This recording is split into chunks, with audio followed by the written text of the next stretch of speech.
자, 안녕하세요. 월가즈입니다. 자, 요즘 시장에서는 헷갈리는 신호가 유난히 많습니다. 지난 6월 FOMC에서 연준은 금리를 동결했죠. 그러면서 연준 내부에서는 위원 9명이 연내 인상 의견을 냈습니다. 그 와중에 또 지난주 6월 고용은 예상치 절반에도 못 미치면서 노동시장이 그리 튼튼하지 않은 것처럼 보인다는 신호가 나왔는데, 정작 시장이 가격에 그걸 반영하는 그 9월 인상 가능성은 여전히 절반을 넘습니다. 그래서 동결과 인상, 또 냉각과 과열의 신호가 한 화면에 뒤섞여 있는 거죠. 이 혼란스러운 그림의 한복판에 새로 취임한 연준 의장 케빈 워시가 있습니다. 그런데 이 사람이 시장을 어디로 끌고 갈지에 대한 단서들이 알게 모르게 여기저기 또 깔려 있는데요. 그중 하나가 지난 5월 백악관에서 한 취임 선서입니다. 원래 새로 취임하는 연준 의장이 대법관 앞에서 취임 선서를 하는데, 이번 워시의 경우에는 장소가 연준 건물이 아니고 이 백악관이었다는 게 눈길을 끌었습니다. 이렇게 연준 의장이 백악관에서 선서를 한 것은 1987년도 앨런 그린스펀 이후 39년 만이었는데요. 그 자리에서 워시는 이렇게 말했습니다. 자신은 5명의 전임 의장을 알고 지냈지만 이 자리가 무엇을 요구하는지 처음으로 보여준 사람은 그린스펀 의장이었다고 이렇게 말을 했는데요. 그래서 선서 장소도 그린스펀을 연상시키는데 그 자리에서 직접 그린스펀을 강조했다. 우연이라기에는 꽤 흥미롭죠. 그래서 지금 시장은 워시에게 질문을 던지고 있습니다. 이 사람이 과연 금리를 올릴 것인가? 근데 저희가 이번 리포트, 벨리 엑스퍼트 프로그램 참가자분들을 위해서 스페셜 리포트를 매달 발간하고 있는데요. 이 리포트를 준비하면서 도달한 결론은 이 질문에 답하려면 먼저 그린스펀의 90년대를 봐야 한다는 것이었습니다. 왜냐하면 그린스펀은 거의 같은 호황 속에서 한 해에는 금리를 딱 한 번만 올리고 멈췄고, 다른 해에는 또 6번을 연달아 올렸거든요. 그래서 어떤 지점들이 이 두 해를 갈랐는지를 알면은 워시의 다음 수를 읽을 수가 있습니다. 그래서 오늘은 그 이야기를 해보겠습니다. 자, 본격적으로 들어가기 전에 채널을 처음 찾아주신 분들을 위해서 짧게 소개를 드리자면은, 저희 팀이 운영하는 이 벨리 AI는 건전하고 진지하게 투자에 접근하는 이런 개인 투자자분들이 함께 공부도 하고 이렇게 다양한 분석 기능을 활용하면서 종목과 시황을 깊이 있게 토론하는 공간인데요.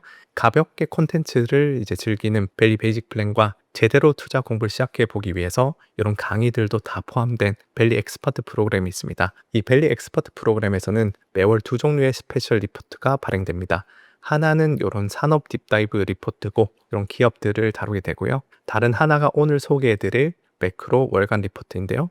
지난번에는 풀 리포트를 다뤘지만 매월 풀 리포트를 다루면은 엑스퍼트 가입하신 분들께 공정하지 못하니까 오늘은 일부만 이제 차용할 예정입니다. 그래서 이번 7월호는 지난주에 발행됐고 크게 3개의 축으로 구성되어 있습니다. 1부는 지정학, 2부는 시장의 레짐, 3부가 오늘 영상에서 다룰 워시와 그린스판입니다. 이제 전체 리포트는 벨리 엑스퍼트 분들이 이제 읽으실 수가 있고요. 그런데 여기에서 이 3부의 문을 연 사건이 2주 전에 있었습니다. 바로 6월 17일 워시의 첫 FOMC였는데요. 그래서 일단 워시와 관련해서 최근 동향을 좀 짚고 넘어가겠습니다. 지난 6월 달에는 워시의 첫 번째 FOMC 회의가 있었죠. 이날 기준금리는 3.5에서 3.75% 범위로 동결됐지만 상당히 많은 변화가 있었습니다. 성명서가 이제 몇 문장짜리로 확 짧아졌고, 또 구체적인 금리 경로 안내도 사라졌고, 또 워시가 구상하는 여러 가지 태스크포스들을 신설한다는 계획이 나왔죠. 그리고 금리 경로의 경우 점도표, 그러니까 위원들이 각자 생각하는 적정 금리를 점으로 찍어서 공개하는 전망표에서 9명이 연내 인상을 시사했습니다. 그래서 발표 직후 2년물 금리는 하루 만에 이제 16bp나 튀어오르면서 4.2%를 넘어섰고요. 그래서 여기서 금리 두 개만 구분을 하고 가겠습니다. 2년물 금리는 연준이 앞으로 1, 2년 동안 기준금리를 어떻게 설정할지에 대한 시장의 베팅이고, 10년물 금리는 장기 성장과 물가에 대한 시장의 평가입니다. 그러니까 2년물은 연준의 움직임에, 10년물은 경제 체질에 민감하죠. 근데 4월 중순부터 이제 5월 말까지는 이 2년물 금리와 증시가 함께 올랐습니다. 이거는 성장 레짐이라고 할 수 있죠. 성장이 수반되면서 금리도 오르고 주가도 오르고. 근데 지난 2월 달 한 달간은 2년물 금리와 증시가 대체로 이렇게 반대로 움직이는 모습을 보였습니다. 그러니까 이거는 시장이 최근 들어서 다시 인플레와 긴축 레짐으로 넘어와 있었다는 거죠. 워시 취임에 따라서 정책적으로 불확실성이 커지기도 했고, 그리고 유가와 관세가 겹치면서 공급발 물가 압력이 올라왔습니다. 여기에 경기가 과열로 번질 수 있다는 우려까지 겹치면서 금리 인상 가능성이 가격에 반영되기 시작한 거죠. 그런데 이 그림에는 이상한 신호가 두 개 있습니다. 우선은 첫 번째, 금리에 가장 민감하다는 중소형주로 러셀 2000이 연초 이후에 19% 안팎으로 S&P 500의 2배 넘게 올랐습니다. 매출의 대부분을 미국 내수에서 버는 기업들이 앞서간다는 것은 실물 경기가 버티고 있다는 그런 증거가 되기도 하거든요. 그다음 두 번째로 인상 우려의 2년물이 뛰는 동안 정작 10년물 금리는 워시 취임 이후에 오히려 내려왔습니다. 그러니까 워시가 본격적으로 의장으로서 행보를 시작한 이후에 단기금리와 장기금리가 서로 다른 이야기를 하고 있는 건데요. 이 단기와 장기의 엇갈림을 해석할 단서를 저희는 30년 전에서 찾았습니다. 시간을 우리가 90년대 중반으로 돌려보겠습니다. 당시 미국 경제는 교과서가 고장난 상태였습니다. 성장은 뜨겁고 그다음 실업률은 수십 년 만에 최저인데 교과서대로라면 진작 달아올랐어야 할 인플레이션이 이상하리만치 조용했거든요. 그래서 금리를 올려야 하는지 말아야 하는지를 두고 연준 안에서도 논쟁이 붙었죠. 이 저희 채널에서 몇 번 다룬 적이 있는 그린스펀의 수수께끼입니다.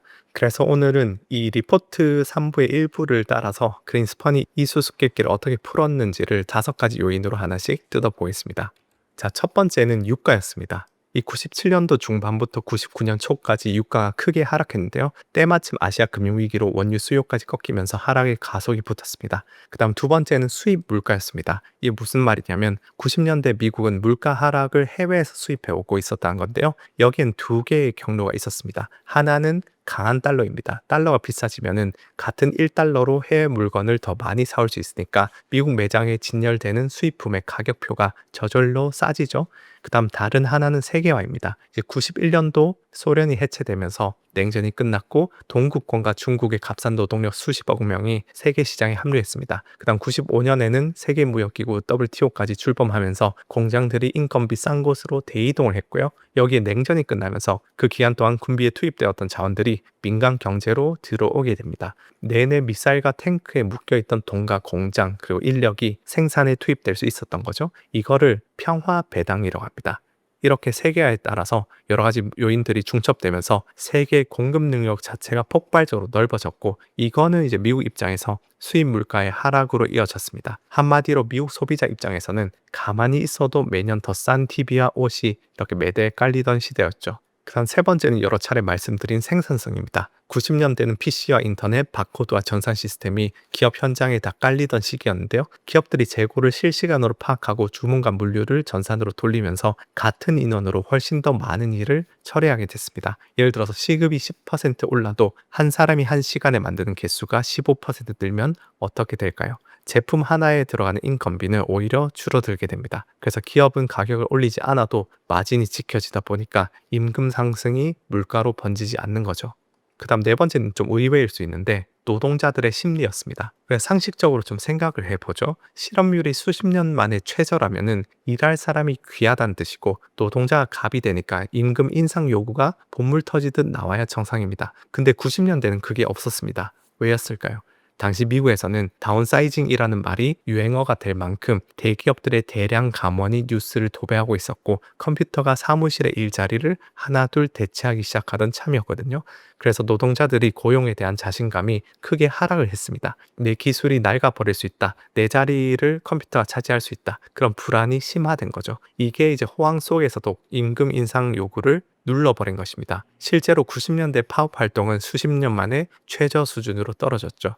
그래서 이와 관련해서 그린스펀은 97년 2월 의회 증언에서 서베이 하나를 직접 인용합니다. 대기업 노동자들에게 해고가 두렵냐라고 물었더니 불황의 바닥이었던 91년도에는 25%가 두렵다고 답했습니다. 근데 반면에 완전 고용에 가까웠던 96년도에는 오히려 46%가 두렵다고 답했다는 거죠. 경기는 훨씬 더 좋아졌는데 공포는 거의 2배가 된 겁니다. 그러니까 실직 공포에 사로잡힌 노동자들이 더 높은 임금 대신 고용 안정을 택한 거죠. 바로 이런 노동자들의 고용에 대한 자신감 하락이 경제가 뜨거운데도 임금발 인플레이션이 터지지 않았던 네 번째 이유입니다.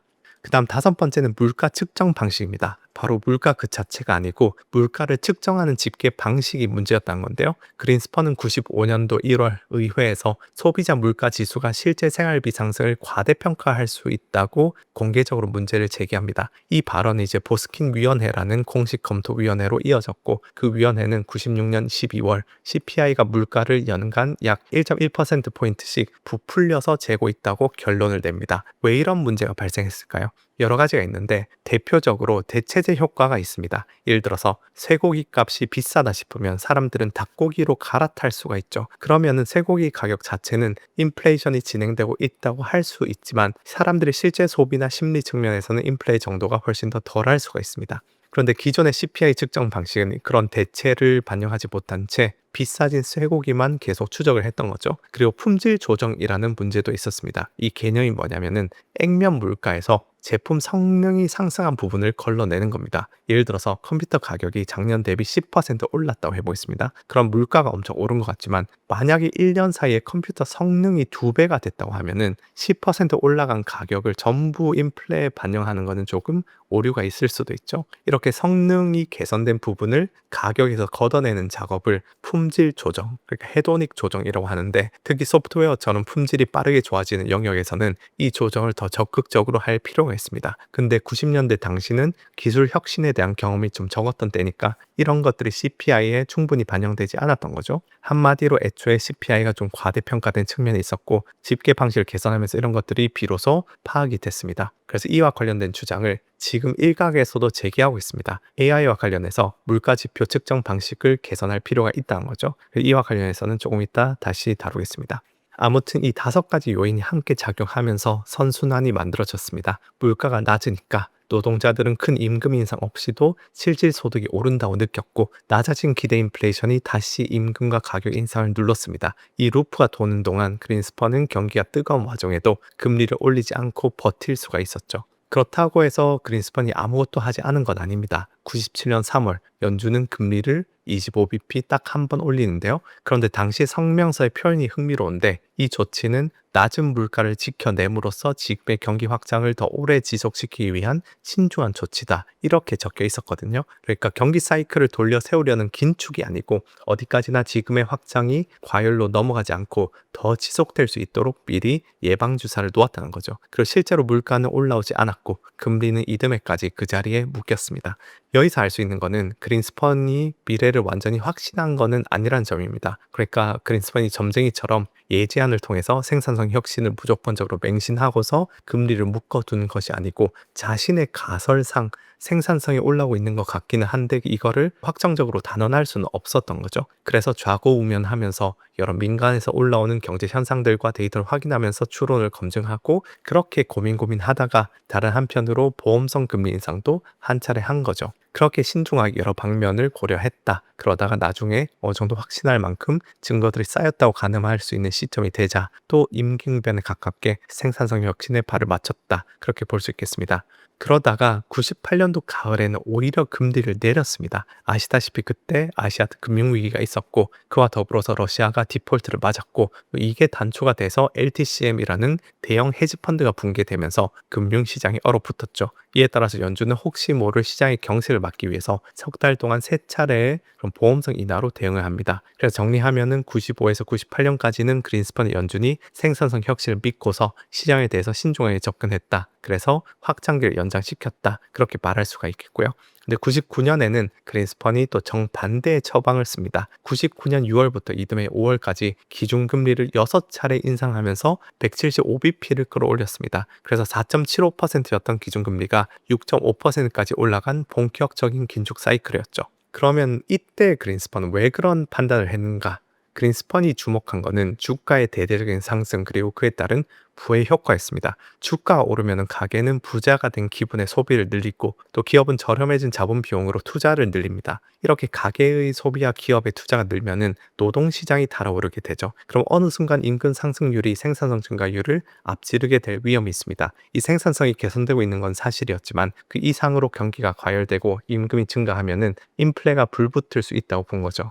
그래서 90년대 그린스펀의 판단 기준을 한 문장으로 정리하면은 생산성의 디스인플레 효과가 임금과 가격 압력을 여전히 상쇄하고 있는지 이 부분에 대해서 97년은 상쇄를 하고 있다고 판단해서 긴축을 안 했고 99년은 가격 압력과 임금이 앞지르고 있다고 생각해서 긴축을 한 거죠. 자, 그래서 여기서부터가 진짜로 흥미로운 부분입니다. 그럼 지금은 어떤 상황이냐? 97년에 가깝냐? 99년에 가깝냐? 이걸 판단하기 위해서 저희 팀에서는 앞서 살펴보았던 그 90년대 인플레를 상쇄했던 5가지 요인들을 또 이번에 26년에 하나씩 적용을 해봤습니다. 자, 맞춰보면 이렇습니다. 첫 번째, 유가. 이 전쟁으로 급등했던 유가는 다시 내려와 있습니다. 이란 물량이 시장으로 돌아왔고 걸프 산유국들의 생산 회복이 예상보다 빨랐고 또 미국의 원유 생산도 월부터 계속 늘고 있거든요. 그리고 워시 본인도 지난주 신트라에서 에너지 가격이 상당히 내려왔고 이제 전쟁 전보다 조금 높은 수준이라고 확인을 했습니다. 다만 유가는 전쟁 전으로 돌아왔을 뿐 당시처럼 꾸준히 하락세를 보일지는 지켜볼 부분인데요.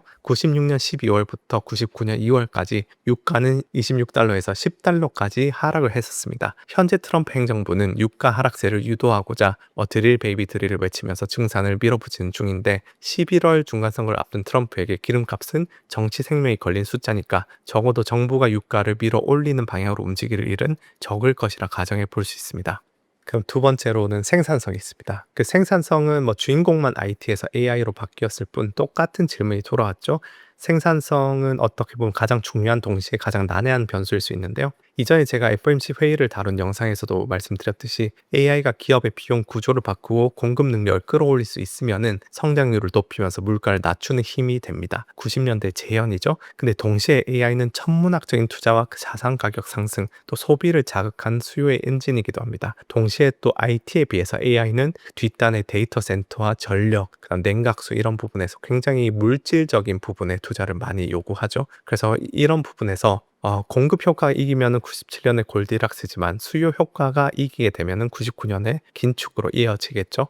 일단 세 번째로 이제 노동자들의 심리가 또 있습니다. 90년대 해고 공포가 올라가도 말씀드렸는데 이번에도 이 부분은 비슷합니다. 많은 이들이 이야기하는 것처럼 AI가 내 일자리를 대체할지 모른다는 이 불안이 점점 커지고 있는데 이 계속 커지면은 임금 인상 요구를 누르면서 물가를 안정시킬 가능성이 있습니다. 그 다음에 네 번째로 물가 측정 방식의 변화. 여기 앞서 90년대도 이런 방식을 개선하면서 인플레가 과대평가되는 것을 잡아냈다고 말씀드렸는데요. 이번에도 좀 비슷한 일이 일어날 수 있는데 일단은 PCE에서 중대한 변화가 있을 수 있습니다. PCE는 연준이 가장 중시하는 물가 지표로 잘 알려져 있죠. 근데 이 지표를 집계하는 통계 당국 BEA가 오는 9월 30일부터 포트폴리오 관리와 투자 자문, 법률 서비스, 컴퓨터 소프트웨어 이런 세 항목의 가격 산정 방식을 개편을 합니다. 그리고 이 세 항목이 수정되고 나면은 3.4%였던 5월의 PCE 지표가 하락할 수 있다고 하는데 이 부분에 대한 상세한 근거는 한번 이 스페셜 리포트를 직접 읽어보시면 좋을 것 같습니다. 그리고 비슷한 맥락에서 전 연준이사 스티븐 미란이 참여한 일부 연준 연구진은 AI와 소프트웨어처럼 품질 개선이 빠르게 나타난 항목에 대해서 앞서 이야기했던 품질 조정이 더 필요하다고 문제를 제기해왔습니다. 90년대처럼 가격이 오른 것처럼 보여도 그 중에 일부가 제품 성능 향상의 대가라면 이를 전부 순수한 인플레이션으로 잡아서는 안 된다는 논리죠. 물론 90년대와 똑같이 무조건 간다는 건 아니지만 어쨌든 AI의 영향이 물가 지표에 반영되는 방식이 달라질 수 있다. 그에 따라서 인플레이션 수치도 달라질 수 있다고 볼 수 있겠습니다. 게다가 연준이 참고하는 PC 물가 지표는 집계 과정에서 BLS 자료를 많이 사용하는데 트럼프가 지명한 BLS 신임 수장 마츠모토라는 사람이 미란과 같이 2기 행정부 백악관 CEA에서 근무하던 인물이라는 점은 주목을 할 만합니다. 참고로 마츠모토는 AI 같은 신기술의 영향을 더 잘 측정하는 데 관심을 보여온 것으로 알려져 있습니다. 네, 그래서 여기까지만 보면은 26년도는 97년도와 닮은 부분이 꽤 있습니다. 근데 하나가 잘 맞지 않습니다. 오히려 정반대라고 할 수 있는데요. 그게 바로 이제 수입 물가입니다. 이 90년대 미국이 세계화 덕분에 디스인플레이션을 수입하던 나라였다면은 지금은 관세와 디커플링 그리고 산업 정책의 시대입니다. 해외의 값싼 공급을 무한정 빨아들이면서 물가를 낮추던 그런 구조가 약해졌고 공급망 재편을 잊을만 하면은 또 비용을 밀어 올리는 요인이 되고 있습니다. 그린스펀에게는 호재였던 그 요인이 워시에게는 악재로 지금 작용하고 있는 거죠. 그래서 순풍 넷의 역풍 하나, 이 판 위에서 워시는 어떤 수를 그러면은 두고 있을까요?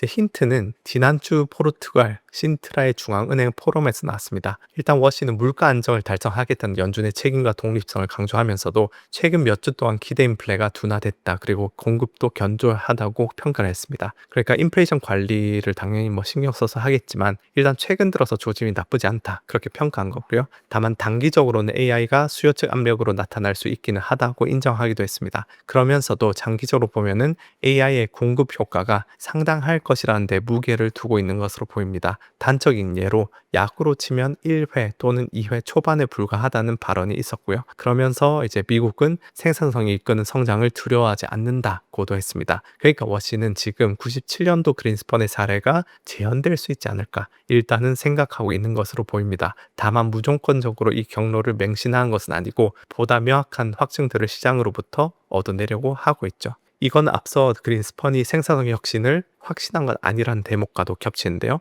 그린스펀도 이런 생산성 혁신을 100% 확신할 수 없어서 지루한 그런 가설 검증 과정을 거치면서 임기응변으로 활로를 모색한 것처럼 워시 역시 자신의 가설이 맞다고 확신할 만한 여러 신호와 데이터들을 갈구하고 있는 겁니다.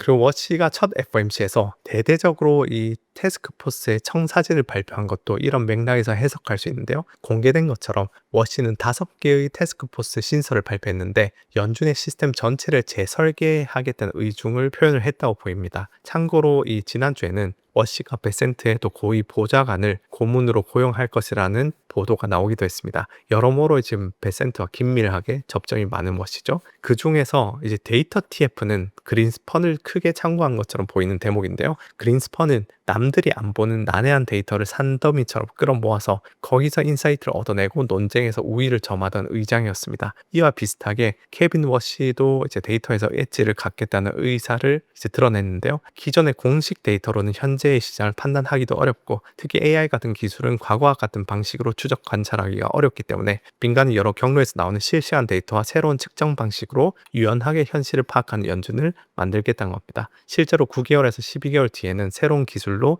실물 경제를 실시간에 가깝게 파악해서 더 나은 결정을 내리는 게 목표라고 밝히기도 했죠. 그래서 이와 결을 같이 하는 것이 커뮤니케이션 TF의 인선입니다. 최근에 커뮤니케이션 TF의 공동수장으로 발탁된 사람이 중요한데요. 바로 머빈 킹 전 영란은행 총재인데요. 해외 인사를 앉힌 것이 꽤 눈에 띄는 대목이죠. 그래서 워시는 이에 대해서 답변하면서 때로는 외부인이 사물을 더 명확하게 본다고 설명했는데 이 인선이 왜 의미심장한지는 킹이 이전에 남긴 유명한 비유 하나를 보면 됩니다. 이 킹은 2005년에 마라도나 금리 이론이란 유명한 비유를 남긴 사람입니다. 킹은 이 중앙은행도 마찬가지로 하는데요. 시장이 중앙은행의 대응을 미리 예상하고 알아서 움직이게 만들면은 금리를 실제로 움직이지 않고도 경제를 움직일 수 있다. 이른바 마라도나 금리 이론입니다. 다만 킹은 그 연장선에서 미래의 금리 경로를 미리 약속해 버리는 포워드 가이던스는 중앙은행의 발목을 잡는 족쇄가 될 수 있다고 경고해온 인물이기도 합니다. 이런 사람을 커뮤니케이션 개편의 수장으로 앉혔다는 것 자체가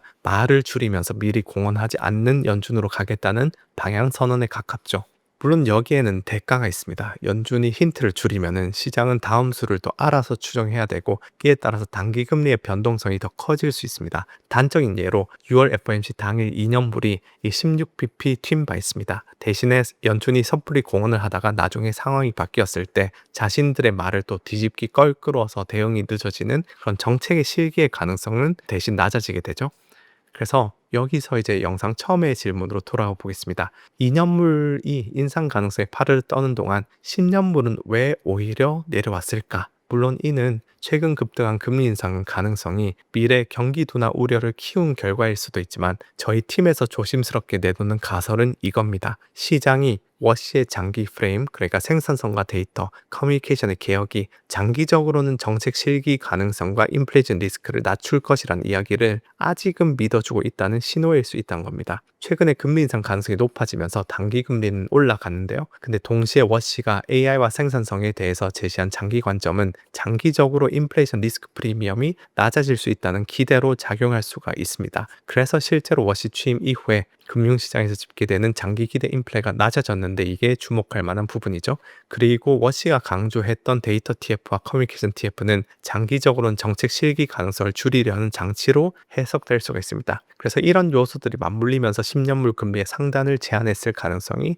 있다는 것이죠. 참고로 여기서 정책 실기라는 거는 2021년, 2022년 파월의 연준이 포워드 가이던스에 발이 못 껴서 인플레이션 급등에 제대로 대응하지 못했던 사례를 의미합니다. 물론 이런 추론은 어디까지나 시장을 다채롭게 보는 가설입니다. 어쨌거나 단기금리와 장기금리가 괴리를 보이고 있다. 이것 자체가 상당히 주목할 만한 힌트이기 때문에 이거를 주목해서 봐야 한다. 그렇게 정리할 수 있겠는데요. 자, 그래서 오늘의 내용을 정리해 보겠습니다. 시장의 질문은 워시가 금리를 올릴 것인가입니다. 하지만 오늘 살펴본 것처럼 더 유용한 질문은 이겁니다. 지금이 97년도에 가까운가, 99년도에 가까운가, 생산성이 임금과 물가 압력을 상쇄하고 있는가, 아니면은 임금이 생산성을 앞지르고 있는가. 이 그린스펀의 경우에는 97년이 전자, 99년이 후자였고 그에 따라 처방을 달리했죠. 그리고 워치는 지금 그린스펀을 닮아가고자 연준을 뜯어고친 중입니다. 그래서 우리 시청자 입장에서는 헤드라인 하나하나에 반응할 필요는 없다고 할 수 있겠습니다. 금리가 인상이나 동결이냐라는 뉴스가 나올 때마다 그게 이제 예방 조치의 신호인지 사이클 전환의 신호인지만 우리가 구분하면 되겠습니다. 그래서 그 구분을 도와줄 구체적인 관전 포인트를 4가지를 드리면은 첫 번째, 7월 24일 이제 지금의 10% 보편 관세가 법적 시한을 맞아서 만료가 됩니다. 그래서 그 전에 나올 대체 관세의 부과 대상이 관세발 물가 압력의 다음 경로를 정하게 되겠죠.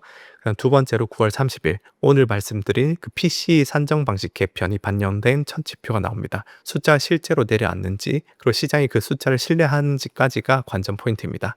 세 번째로 임금입니다. 임금 상승률이 연준이 지속 가능하다고 보는 이 3%에서 4% 범위를 위로 이탈하는 순간 이 97년 시나리오는 99년 시나리오로 전환되기 시작합니다. 지금은 3% 중반, 그러니까 아직 범위 안에 있는데요. 참고로 지금의 연준도 인플레이션 목표 2%에다가 평균 생산성 증가율 1, 2%를 더해서 3에서 4%의 임금 상승률을 지속 가능한 수준으로 보고 있습니다. 그다음 네 번째, 2년물과 10년물의 동행 여부입니다. 오늘 보신 것처럼 두 금리의 엇갈림은 시장이 워시의 장기 프레임을 믿고 있다는 신호일 수 있는데 반대로 두 금리가 함께 급등하기 시작하면은 이제 그 신뢰가 깨지고 있다는 뜻으로 읽으시면 되겠습니다.